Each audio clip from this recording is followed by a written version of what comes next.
One of the first PS1 games I ever played thanks to the Demo 1 CD included in the original box is Ape's Oddysee. It was super difficult for me, but I still loved it. It built up a cult status in my eyes thanks to that, and later I got the full game. However, I couldn't beat it until I was an adult. The joy I had while playing it was something that still remains as one of the best gaming memories. Since then I completed it about 3 or 4 times, including the second part, Ape's Exodus. The game was developed by Oddworld inhabitants and published by GT Interactive in 1997 for the first PlayStation, MS-DOS and Windows. It was ported to Game Boy as Oddworld Adventures a year later. The story evolves around a Mudokon called Ape, who works in a meat processing company called Rapture Farms. On his routine shift, he will accidentally discover a secret meeting going on. There he will see and hear what the company executives are planning to do with his kind, and that is processing them into a food to save the company from bankruptcy and earn a lot of money. Unfortunately, the CCTV camera will spot him and alarm goes off. Now he is being chased and wanted, dead or alive. This is where your journey starts. You are quite literally thrown into the game and you can start exploring this beautifully weird world. There are hand symbols in which you can stand in front of, and by pressing them, the game will tell you some tips. These tips are very creatively scattered across the whole game. For example, in some signs, or even these fireflies which will create a message for you after you start chanting. This chanting that Ape does is one of the most important powers he possesses. This is the way how you can save other fellow Mudokons.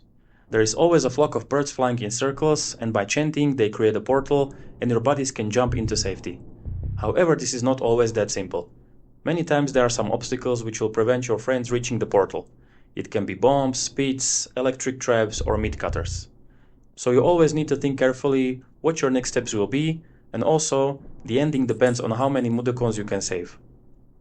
Without thorough thinking, you won't get far in this game. I can tell it based on my experience, because even on my 4th playthrough, I still had hard times to figure out some situations. Ape's Odyssey can be brutally difficult sometimes, but I don't think that is one of the most impossible games to beat. It just requires a lot of practice, logical thinking and patience. Trust me, the rewarding feeling after you save a bunch of Mudokons or overcome a seemingly impossible problem is definitely worth it.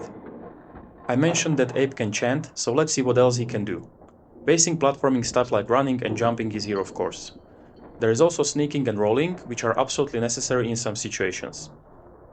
Plus throwing rocks on bombs to reach the further areas. On top of that, Abe has some vocabulary he can use like hello. Wait.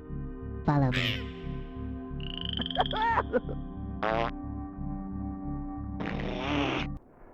When you explore Paramonia World, you need to remember some whistling sounds, otherwise the other Mudokons won't let you through.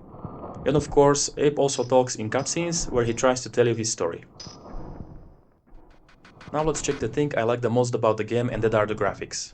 As you can see, cutscenes are in 3D, but in-game environments are 2D or maybe 2.5D when the world transfers into another location. I think that they aged incredibly well and I wouldn't change them for anything. Backgrounds are just gorgeous to look at. I played it on PS4 so I could take a lot of pictures of this beauty.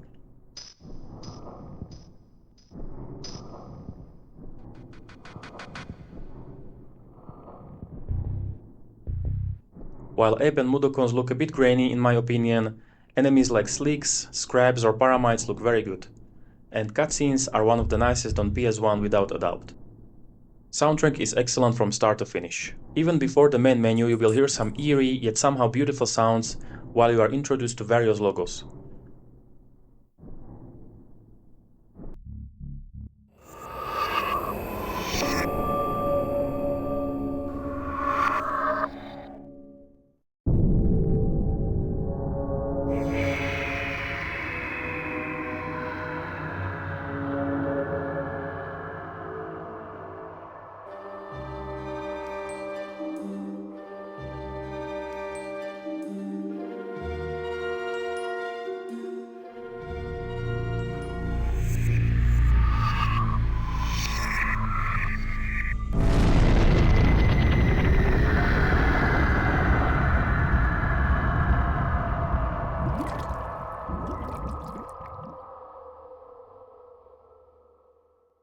Each section of the game has some specific themes.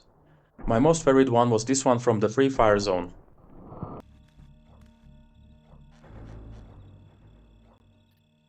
Combined with the nighttime background, it is so relaxing that many times I just stood there doing nothing, just enjoying the serenity of the environment.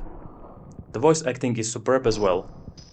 Lauren Lanning, the game creator himself, voiced basically every character in this game, and I must say that he is incredibly talented for doing so. I thought that each character is voiced by someone else until I discovered that he did all of them by himself. Hats off. The length of the game depends on your skills and experience. It can be from around 4 to 7 hours, which maybe doesn't sound a lot, but with frequent dying it feels like more for sure. Only negative aspects for me were only some super difficult parts which were a bit too much for its own good. And the delay of the jump button, which you have to press sooner, many times you want to jump somewhere and make it out alive. A lot of times I pressed it and it didn't respond in time. But these are just minor flaws in this masterpiece of a game. No matter how many times you play it, you will always have a blast.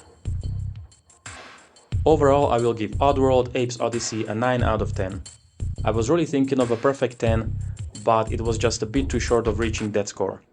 Nevertheless, it's an incredible game with beautiful graphics and super fun gameplay. The cover art is one of the most iconic for me. It shows smiling ape in a circle with the name of the game underneath. I will put Apes Odyssey ahead of Soulblade and Quake 2, which had the same scores on my PS1 game tier list, but I like this one more. Let me know down in the comments if you have ever played it or if you have some memories connected to it. At the time of this review, you can purchase this game on eBay from around $30 including shipping charges. I hope you enjoyed the video. If yes, you can give a like, hit the subscribe button, and ring the bell to receive retro gaming reviews every week. That is all from me for today. Thank you all so much for watching, and remember to not underestimate the power of PlayStation.